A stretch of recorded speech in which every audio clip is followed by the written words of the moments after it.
Вести на регионалната КТВ телевизија. Ниските температури кои викендот се спуштија и до -4 степени под нулата предизвикаа огромни штети во Росоманско. До 80% мрзнење се бележи кај праската од сортата Spring Cress, а 90% на штетата е кај кајсијата. Огромни штети викендот претрпеа праската и кајсијата од Росоманско. Ниските утрински температури кои во изминатите 2 дена се спуштија и до -4 степени удрија по најосетливите сорти. Земјоделците од овој регион велат дека најкритично било петокот ноќта спрема сабота, кога веќе било јасно дека прилично ниската температура која ја пресретна раната пролет при полн цвет на овошките ќе го направи своето. Најмногу претрпеа раните сорти, но во мал дел мрзнење има и кај доцната праска. Според земјоделците, до 80% мрзнење има кај праската од сортата Spring Cress, што воедно и најзастапена по површина во реонот на Росоман, а додека штетите од мрзнење кај кајсијата се во повеќе од 90%. Минимални штети од ниската температура трпи и голата, односно нектарната праска, но процентот кај неа не загрижува, велат за КТВ земјоделците од Росоман. Штетите се големи, а последиците на свој грб ќе ги осетиме подоцна. Само за споредба, велат тие, минатата година откупната цена на Spring Cress беше 25 денари по килограм, што само по себе ја наметна и добрата сезона, а годинава по ова мрзнење Spring Cress и речи се ќе го нема. Голема беше штетата и минатата година кај кајсијата, оваа само се повторува. По она што ни останува е само да ги дозаштитиме доцните сорти што сега ни останаа како приоритет и единствен израз. Праската е нашата екзистенција, но против Божјата волја не можеме ништо. Ние веќе навикнавме да сме борци во она што најдобро го знаеме, ни рекоа денес земјоделците од Росоман. Во четврток истекува рокот за поднесување барања за легализација на дивоградбите. Сите граѓани кои имаат бесправно изградени објекти, а се уште не започнале постапка за легализација, до четврток имаат можност да поднесуваат барање за легализација. Со последните измени на Законот за третман на бесправно изградени објекти, се овозможи да се поднесе барање за легализација до 31 овој месец до општините каде е изграден објектот. Услов е објектот што е предмет на легализација да е изграден заклучно со 3 март 2011 година. За ново поднесените барања е определен рок за доставување геодетски елаборати до крајот на наредната година. Барања за легализација до четврток ќе може да поднесат и компаниите што имаат инфраструктурни објекти, оптички, бакарни кабли, водоводи и друга инфраструктура. Согласно законските измени, за до крајот на годинава е пролонгиран рокот за доставување геодетски елаборати за барањата за легализација поднесени во 2011 година. Со тоа, според Министерството за транспорт и врски, би се комплетирала документацијата и општините ќе може да ги решат предметите. Пролонгирањето на рокот за доставување геодетски елаборати за 1 година беше направено со цел на граѓаните да им се остави простор, да имаат време за достава на елаборатите, кои се клучен документ во процесот на легализација, а на геодетските фирми полесно да ја вршат работата, бидејќи со претходниот рок немаат доволно време да ги изработуваат сите поднесени барања. Се уште трае и можноста за социјално ранливите категории да добијат бесплатни елаборати. Како што информира министерот за транспорт и врски Владо Мисајловски во отчетот за сработеното, досега се изработени 5300 бесплатни елаборати за социјални ранливи граѓани. Од почетокот на процесот на легализација што почна во 2011 година, досега правен статус добија 147.000 нелегално изградени објекти. Април ќе започне со крводарителска акција во Фени Индустри. 2 пати во годината вработените од Фени доброволно ја искажуваат својата хуманост. Месец април општинската организација на Црвен крст Кавадарци го почнува со доброволна крводарителска акција во Фени Индустри. Акцијата е закажана за на 7 во периодот од 9 до 15 часот, потврдува за КТВ секретарот на Црвен крст Рози Илова. Комбинатот во една тековна година 2 пати ги отвара вратите за трансфузиологија и Црвен крст, а акциите се согласно годишниот календар за крводарување кој ги опфаќа и работните организации.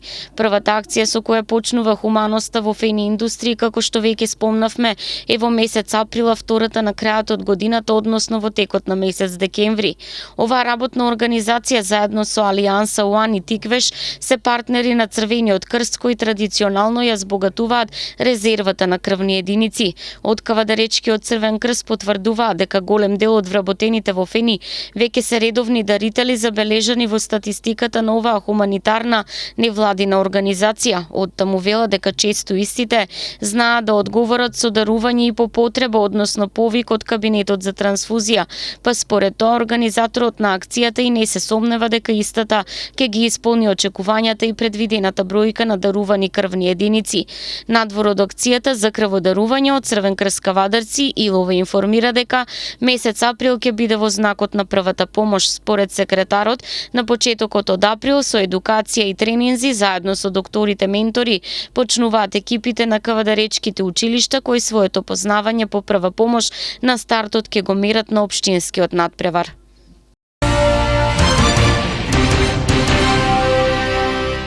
Денеска во посета на градоначалникот на општина Неготино Ванчо Апостолов беа 4 одделенците од основното општинско училиште Гоце Делчев од Неготино. Која е работата на градоначалникот, кои се органите, колку членови го сочинува Советот на општина Неготино, колку граѓани има општината, од кога постои беа само дел од неколкуте прашања, кои 4 одделенците денеска му ги поставија на градоначалникот на општина Неготино Ванчо Апостолов. Поводот за денешната средба беше во рамки на спроведувањето на годишниот наставен план на училиштето во делот на општините и живеењето во нив. Со излагањето на градоначалникот Апостолов учениците има можност да се запознаат со неговото работење, но и целокупното функционирање на локалната самоуправа, а има можност да дадат и своји идеи кои сакаат да се спроведат во општината. Денес, како што договоривме со наставниците од основното училиште Гоце Делчев од Неготино, со 4-те одделенија, одржавме заеднички час по општество и на дневен ред точка беше осознавање на работењето на локалната самоуправа, на органите на локалната самоуправа, општинската администрација, а децата со внимание ја го слуша моето излагање, комплетно им објаснив за сите проекти кои се во тек на реализација, сите приоритетни проекти во општина Неготино, како што сите знаат, проектите околу реализација односно решавање на проблемот со водоснабдувањето, изградба на неколку инфраструктурни проекти, изградба на неколку патишта и така натаму проекти од сите области. Има повеќе прашања, дел статистички прашања, но добар дел и доста идеи поттикна децата, јас сум должен да нивните идеи нормално голем дел од нив има и допадливи кои може во следниот период да се реализираат и затоа сметам дека со големо внимание треба да ги слушаме, бидејќи ако се мали тие ги знаат нивните потреби и треба секогаш да им испаднеме во пресрет. Прашањата беа, дечињата ги интересира спорт, култура. Некој од дечињата праша, кога ќе почне со гимнастика, со воведување на гимнастика во училиштата, тоа со должно внимание го следев и треба заеднички со нивните наставници, со професорите, наставниците по физичко образование, кои се повеќе посветени на гимнастиката, да заеднички организираме и во Неготино да има еден гимнастички тим, потоа други спортови. Доста прашања имаше од културата, од општественото живење, доста статистички прашања, од кога датира Неготино, колку жители брои Неготино, колку општината, колку самиот град Неготино, колку населени места има и така натаму и така натаму. Ова е еден продуктивен час кој мислам дека на децата ќе им послужи во понатамошното образование, односно понатамошната едукација и осознавање на својот град Неготино. Дечињата и наставниците беа задоволни од одговорите на градоначалникот на овој училишен час, преку кој се запознаа со целокупната работа на општина Неготино. Соработката со градоначалникот и со општината ќе продолжи понатаму, и до сега мислам дека се е во ред, не постои некое прашање што не се решило. Мислам дека проблемите ќе се решаваат уште подобро понатаму. Ние бевме, како наставна единица имавме општина и органи во општината и затоа дојдовме во општината на градот Неготино да се запознаат учениците со цел кои се органите во општината и која е улогата на градоначалникот во општината. Кавадарци изминатиот викенд беше домаќин на слемерите од Македонија. На слем надпреварот најдобри беа Цветанка Колева од Кавадарци и Леле Јовановска од Скопје. Во организација на Домот на културата Иван Мазов Климе, локалната самоуправа Кавадарци, поетскиот клуб Тиквешки цветови и поетри Слем тимот, во Кавадарци се одржа вториот надпревар на слемерите од Македонија. Целата средба траеше 3 дена, додека надпреварувачкиот дел се случи во саботата во Домот на културата Иван Мазов Климе, каде согласно критериумите за најдобри беа плугасени Цветанка Колева од Кавадарци и Лиле Јовановска од Скопје со освоени 28 поени од можни 30. Кавадарци повтор пат домаќин на слемерите од Македонија и убава е ова можност да разговараме со Елена Пренџова, таа е од тимот на поетри слемерите од Македонија, кои се и организатори на овој надпревар овде во Кавадарци. Една твоја оценка на досегашното дружење на слемерите овде во Кавадарци, бидејќи беше замислено да се вклучат и други медиуми покрај поезијата. Па така, оваа година сме гости на една мултикултурна, мултиуметничка средба, така, во коорганизација нели на културниот дом во Кавадарци, општината, градоначалникот и библиотеката. Го започнавме денот рано наутро со ликовните уметници кои што слика своји дела и одржавме една мини слем работилница. Главниот настан ќе биде вечерва. Имаме 14 сетми на надпреварувачи од цела Македонија, од Прилеп, Скопје, Тетово, Неготино, Гевгелија, Кавадарци и тие ќе се надпреваруваат да освојат прво место. Дали слемот има уште повеќе приврзаници од минатата година? Секако да. Значи не нарадува само квантитетот, тоа што доаѓаат нови членови, нови заинтересирани поети кои што сакаат да го фатат патот на кај слемот, исто така не радува и квалитетот, бидејќи кога почнавме се уште тоа беше ново во Македонија, немавме реперини беа оние далечни YouTube настапувачи, нели, кои што ги гледавме само преку мониторите, меѓутоа успеавме да поставиме некој стандард кој што очигледно отклонува од класичното рецитирање и интерпретирање по поезија и веќе имаме слемери кои кога рецитираат си имаат свој одреден белег на интерпретација. Можам да кажам дека Домот на културата Иван Мазов Климе има една клучна улога во развивањето и развојот воопшто популаризацијата на слем поезијата со организирање на повтор пат слем надпревар во Кавадарци на слемерите од цела Македонија. И секако голема заслуга има и тука Владимир Темков. Една оценка, бидејќи ова година го замисливте малку поинаку да биде. Минатата година 2 дена, сега и 3 дена слемерите ќе имаат можност да се дружат. Да. Значи слободно можете да констатирате дека Кавадарци еве повтор пат оваа година успешно го организира овој надпревар на слемерите од Македонија. Со таа разлика што ова година се вклучија и ликовните уметници, а и музичките уметници еве со овој концерт кој што сега баш во овој момент е на репертоарот. Значи добиваме една комплетна слика, комплетен настан за културата и културното живење на град Кавадарци и на Република Македонија. Секако дека Домот на културата заедно со сите своји сограѓани од Кавадарци кои што се бават со култура и кои што значат нешто во културата, прават се за да Кавадарци биде она што е денеска. Во саботата во Домот на културата Иван Мазов Климе во Кавадарци целовечерен концерт одржа пијано дуото Маја Божиновска и Мимоза Ќека.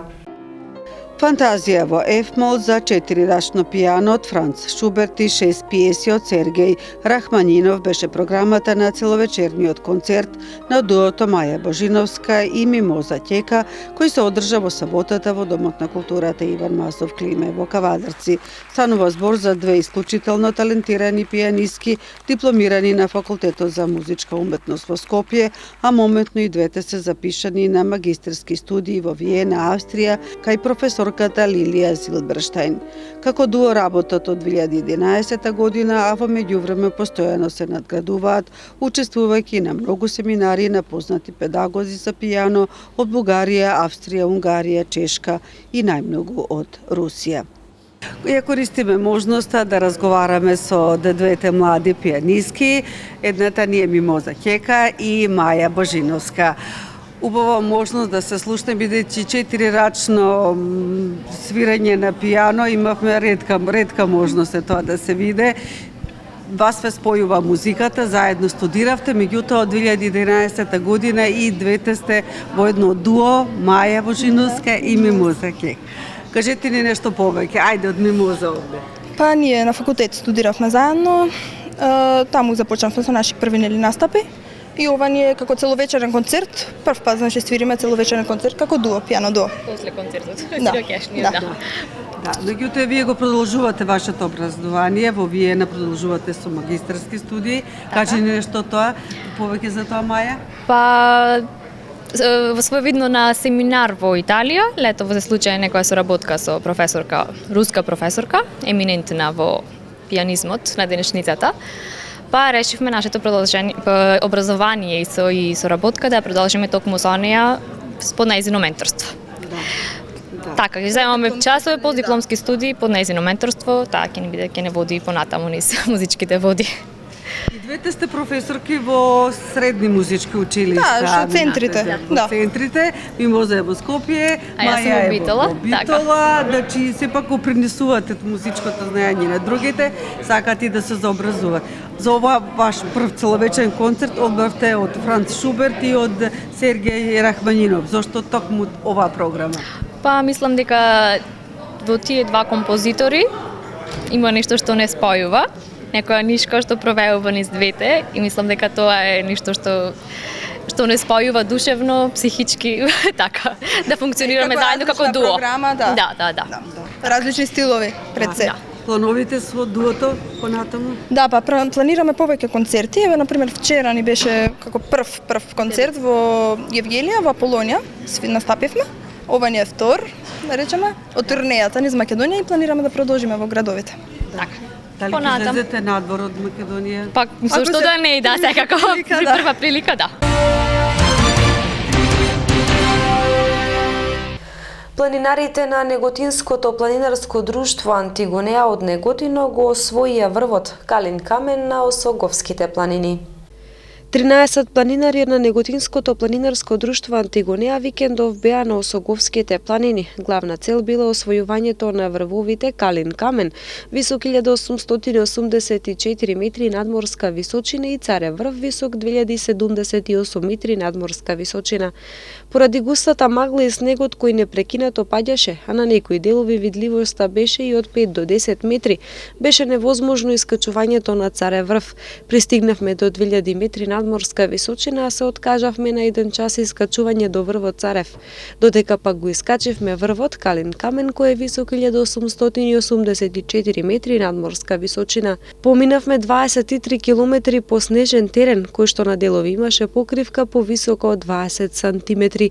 Временските услови беа непредвидливи од пролет на почетокот на акцијата до студена и снежна зима пред целта, со густа магла и снежен терен, вели председателот на друштвото Александар Гичовски, кој воедно беше и дел од групата. На ово искачување биле и 4 гимназијалци од средното општинско училиште Свети Кирил и Методи Неготино, и тоа Диме Петров, Блаже Ѓурев, Александар Нацев и Дарко Здравков, на кој ова им била прва акција на 2000 метри, кој покрај временските услови успеале да ја реализираат. Од Неготинското друштво истакнуваат огромна благодарност до Бобан Стефановски од Куманово, лиценциран водич на Федерацијата на планинарски спортови, кој бил водич на оваа акција.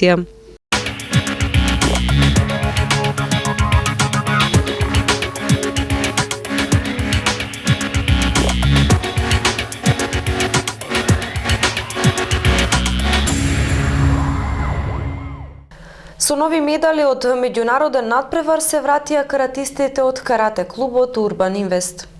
Каратистите од карате клубот Урбан Инвест од Кавадарци се вратија со 25 медали од меѓународен турнир во Црнагора. На турнирот Плевље Open 2016 учество земаа околу 600 надпреварувачи од Црнагора, Македонија, Србија, Словенија, Албанија, Босна и Хрватска. Урбан Инвест освои 9 златни медали, 7 сребрени и 9 бронзени медали.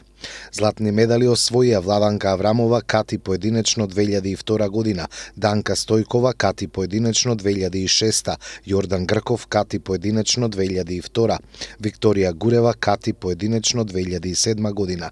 Злато освоија и ката тимот 2002-2003, составен од Владанка Аврамова, Анастазија Ристов и Стефанија Грозданова. Ката тимот кадетки јуниорки во состав Моника Коцх, Владанка Аврамова и Стефанија Грозданова. Ката тимот кадети јуниори во состав Блаже Конески, Игор Јовков и Петар Аврамов. Ката тимот 2006-2007 во состав Данка Стојкова, Викторија Гурева и Надица Цветковска. Со златен медал на ова надпреварување се закити и ката тимот 2004-2005, кој беше составен од Стефанија Грозданова, Анастазија Ристов и Данка Стојкова.